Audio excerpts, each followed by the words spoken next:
শীতকাল মানেই মেথি শাকের ছড়াছড়ি। আর আজকে আমি সম্পূর্ণ নতুন পদ্ধতিতে একটা মেথি শাকের রেসিপি শেয়ার করব। আর যেটা সম্পূর্ণ নিরামিষ হলেও দেখতে যেমন লোভনীয় হবে, খেতেও ঠিক ততটাই অসাধারণ হবে।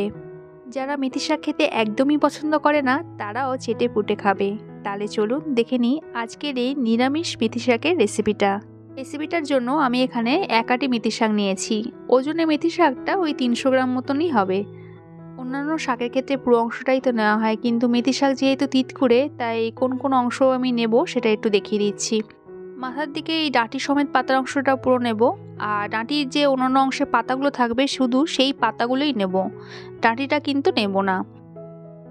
এইভাবে সব মেথি শাকগুলো বেছে নেব। আর মেথি শাক একদম টাটকা কী করে বুঝবেন? সবুজ একদম পাতা হলে বুঝবেন যে একদম টাটকা শাক। আর এই যে হলুদ যে পাতাগুলো আছে সেগুলো কিন্তু আমি নেব না, ফেলে দেবো। আর শিম বেগুন দিয়ে যখন মেথি শাক আমরা চচ্চড়ি করি তখন কিন্তু এই ডাঁটির সামনের অংশটা কিছুটা নেই। আজকের রেসিপিটার জন্য শুধু এই পাতার অংশটাই নেব। আর এখানে আমার সমস্ত পাতাটা বাছা হয়ে গেছে। এবার এই পাতাগুলো ভালো করে ধুয়ে একটু জল শুকনো করে কুচিয়ে নেব। যতটা সম্ভব একটু মিহি করে কুচলে ভালো হয়।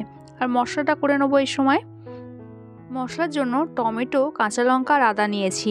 যেহেতু এটা নিরামিষ তাই এখানে রসুন মিশালাম না। একটা বড় সাইজের টমেটো নিয়েছি, সঙ্গে 1/2 ইঞ্চি মতন আদা একটু কুচিয়ে দিয়েছি। আর ঝালের জন্য নিয়েছি 4 থেকে 5টা লঙ্কা। যেহেতু টমেটো আছে জল ছাড়াই এটা একটা ফাইন পেস্ট বানিয়ে নেব। মশলাটা আমার রেডি হয়ে গেছে, তবে আপনাদের যদি জল প্রয়োজন লাগে সামান্য জল অ্যাড করতে পারেন। অপরদিকে মেথি শাকটা আমি জল ঝরিয়ে রেখেছিলাম। জলটা ঝরে যাওয়ার পর একটু ফাইন করে এরকম কুচিয়ে নিয়েছি। শাকের মধ্যে কিছু উপকরণ মিশিয়ে নেব। সবার প্রথমে দিয়ে দেবো অল্প একটু নুন, সঙ্গে দিয়ে দেবো 1/2 চামচ ধনে গুঁড়ো, 1/2 চামচ জিরে গুঁড়ো, খুব সামান্য একটু হলুদ গুঁড়ো আর 1/2 চামচ মতন কাশ্মীরি লঙ্কার গুঁড়ো। সব উপকরণগুলো মেথি শাকের সাথে খুব ভালো করে মিশিয়ে নেব। যেহেতু নুন আছে মেথি শাকটা এই মাখার ফলে অনেকটা নরম হয়ে যাবে আর শাকের মধ্যে থাকা জলটাও বেরিয়ে আসবে। খুব ভালো করে মাখা হয়ে গেলে এখানে অ্যাড করব বেসন। এখানে আমি 1 কাপ অর্থাৎ 200 গ্রাম বেসন নিয়েছি। তবে বেসনটা একেবারেই একসঙ্গে ঢেলে দেবো না, অল্প অল্প করে ঢালবো, একটু করে মেখে নেব, আবার অল্প অল্প করে ঢেলে মেখে নেব। এই মাখার সময় কিন্তু কোনো রকম জল অ্যাড করতে লাগবে না, এমনিতেই মাখা হয়ে যাবে। বেসন আর মেথি শাকটা ভালো করে মেখে একটা ডো মতন তৈরি হয়ে যাবে। ঠিক এরকমই একটা ডো তৈরি হয়ে যাবে। আর এই ডোটা মাখার সময় হাতে একটু লেগে লেগে যাবে। এখানে আমি 1 চামচ রিফাইন্ড অয়েল অ্যাড করব। তেলটা দিয়ে আবারও একবার ভালো করে মেখে নেব। আর তখন দেখবেন হাতে অতটা আর চিপকে যাচ্ছে না।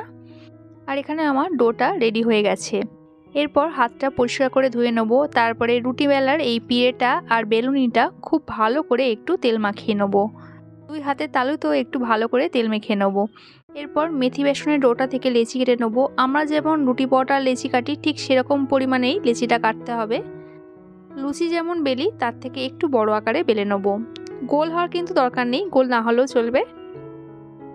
এরপর যে কোনো একটা ধার থেকে এরকম রোল রোল করে যেতে হবে। খুব একটা টাইট রোল করার কিন্তু দরকার নেই, আলতো হাতে এরকম রোল করে করে যেতে হবে। আর দেখুন 2 প্রান্তে এরকম একটু গ্যাপ মতন থাকবে। আরেকটা আপনাদের করে দেখিয়ে দিচ্ছি। আর এই রোল করার পর না এরকম একটু চাটুর মধ্যে আর একবার এরকম রোল রোল করে দিতে হবে, যাতে এটা পুরো সেট হয়ে যায়, কোন দিক থেকে খুলে না যায়। এমনিতেও খুলবে না, তেল আছে যেহেতু। এখানে আমার এরকম 4টে রোল হয়েছে। আর এরকম রোল করার পর 2 সাইডে এরকম একটু সেট করে দেবো। অপরদিকে একটা আমি কড়াইয়ে জল ফুটতে দিয়েছিলাম। জলটা ঠিক এইরকম ফুটতে শুরু করলে মেথির রোলগুলো ছেড়ে দেবো একটা একটা করে। গ্যাসের ফ্লেমটা একদম হাইতে রাখতে হবে। আর 1 মিনিট বাদে এরকম হাতা বা খুন্তির সাহায্যে একটু এরকম ছাড়িয়ে ছাড়িয়ে দেবো। 2 থেকে 2.5 মিনিট পর্যন্ত হাই ফ্লেমে একটু ফুটিয়ে নিতে হবে। আর যখন দেখবেন এই মেথির রোলগুলো এরকম একটু জলের উপরে ভেসে উঠেছে, তার মানে বুঝবেন এগুলো ঠিকঠাক সেদ্ধ হয়ে গেছে। গ্যাসটা অফ করে দেবো আর জল থেকে এগুলো ছেঁকে তুলে নেব। এই সেদ্ধ করা জলটা কিন্তু ফেলবো না, পরে তরকারিতে ব্যবহার হবে। আর এই রোলগুলো একটু ঠান্ডা করার জন্য রেখে দেবো, ততক্ষণ রান্নার প্রিপারেশনটা করে নেব। একটা ফ্রাইং প্যানে 4 থেকে 5 টেবিল চামচ মতন রিফাইন্ড অয়েল বা সাদা তেল দিয়ে দেবো। তেলটা খুব ভালো গরম হয়ে গেলে গ্যাসের ফ্লেমটা লোতে রেখে 1 চামচ গোটা জিরে দিয়ে দেবো। সঙ্গে দেবো একটা শুকনো লঙ্কা আর একটা তেজপাতা ছিঁড়ে। এখানে চাইলে পেঁয়াজ দিতে পারেন, কিন্তু যেহেতু এটা আমি নিরামিষ রান্না করছি তাই পেঁয়াজটা আর দিলাম না। একটু নেড়ে চেড়ে নেবো ফোড়ন থেকে সুন্দর গন্ধ না বের হওয়া পর্যন্ত। এরপর এখানে মশলার পেস্টটা দিয়ে দেবো। মিডিয়াম টু হাই ফ্লেমে মশলাটা একটু কষে নেবো যতক্ষণ না আদার কাঁচা গন্ধটা চলে যায়। আদা টমেটোটা ভালো করে কষানো হয়ে গেলে গ্যাসের ফ্লেমটা লোতে রেখে এখানে দিয়ে দেবো হাফ চামচ হলুদ গুঁড়ো, হাফ চামচ কাশ্মীরি লঙ্কার গুঁড়ো, 1 চামচ ধনে গুঁড়ো, 1 চামচ জিরে গুঁড়ো, সঙ্গে স্বাদমতো নুন দিয়ে দেবো। আর নুনটা একটু বুঝে দিতে হবে কারণ মেথি শাকেও কিন্তু নুন আছে। সব মশলাগুলো খুব ভালো করে একটু কষিয়ে নেব। এরপর এখানে অ্যাড করব মিক্সিং জার ধোয়া খুব সামান্য একটু জল, আর সঙ্গে যে মেথি রোল সেদ্ধ করেছিলাম সেখান থেকে 2 হাতা মতন জল। জলটা মশলার সাথে একটু ভালো করে মিশিয়ে নেব। লো ফ্লেমে 5 মিনিটের জন্য কভার করে দেবো মশলাটা ঠিকঠাক কুক হওয়ার জন্য। অপরদিকে মেথি রোলগুলো দেখে নেব। এতক্ষণে মেথি রোলগুলো ঠান্ডা হয়ে গেছে, এগুলো আমি এরকম পিস পিস করে এবার কেটে নেব।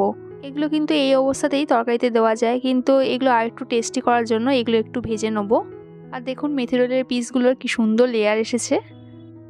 ভাজার জন্য ফ্রাইং প্যানে একটু সাদা তেল দিয়ে দেবো। তেলটা গরম হয়ে গেলে পিসগুলো দিয়ে দেবো। বেশি ভাজতে হবে না, ওই হাই ফ্লেমে 1 থেকে 1.5 মিনিট মতন একটু নেড়ে নিলেই হবে। দেখবেন বাইরেটা একটা লালচে কালার চলে এসেছে। অপরদিকে মশলাটা দেখে নেব। আর মশলাটা এখানে ঠিকঠাক কষানো হয়ে গেছে, মশলা থেকে তেলও ছেড়ে দিয়েছে। এরপর মেথি রোল সেদ্ধ করার যে জলটা ছিল সেই জলটা পুরোটা দিয়ে দেবো এবং সঙ্গে আর একটু জল দিয়ে দেবো। আমরা সকলেই জানি মেথি শাক সুগারের রোগীদের পক্ষে খুবই উপকারী। এছাড়াও কিন্তু মেথি শাক হার্ট খুব ভালো রাখে। মেথি শাকের মধ্যে প্রচুর পরিমাণে ভিটামিন সি, ভিটামিন B12 থাকে, তাছাড়া আয়রন তো থাকেই। তাই মেথি শাক খাওয়া কিন্তু খুবই উপকারী। 5 মিনিটের জন্য হাই ফ্লেমে কুক হতে দেবো যাতে মেথি রোলগুলো গ্রেভির সাথে খুব ভালো করে মিশে যায়। 5 মিনিট বাদে কভার খুলে নেব। রান্নাটা প্রায় হয়ে এসেছে। আর যেহেতু এটা নিরামিষ তরকারি তাই কিছু উপকরণ অ্যাড করব। খুব সামান্য একটু চিনি অ্যাড করব স্বাদের ব্যালেন্সের জন্য, তবে সুগারের পেশেন্ট হলে চিনিটা স্কিপ করতে পারেন। এরই সঙ্গে দিয়ে দেবো খুব সামান্য একটু গরম মশলা আর 1 চামচ ঘি। ঘি আর গরম মশলাটা অবশ্যই দেবেন, এতে কিন্তু দারুণ টেস্ট আসে। আর ঘি আর গরম মশলাটা যাতে ভালো করে একটু মিশে যায় 1 মিনিট মতন একটু কুক করে নেব। সম্পূর্ণ নিরামিষ হলেও তরকারির কালারটা টেক্সচারটা একবার দেখুন, কি লোভনীয় হয়েছে না। আর এই তরকারিটা দিয়ে কিন্তু ভাত রুটি দুটোই খেতে পারবেন। আর যারা মেথি শাক একদমই খেতে পছন্দ করেন না তারাও এই তরকারিটা চেটে পুটে খাবে। গ্যাসটা অফ করে দেবো আর 5 মিনিট কভার করে রেখে দেবো স্ট্যান্ডিং টাইমের জন্য। আর এটি আজকের আমার সম্পূর্ণ নিরামিষ ভীষণই লোভনীয় মেথি শাকের তরকারি।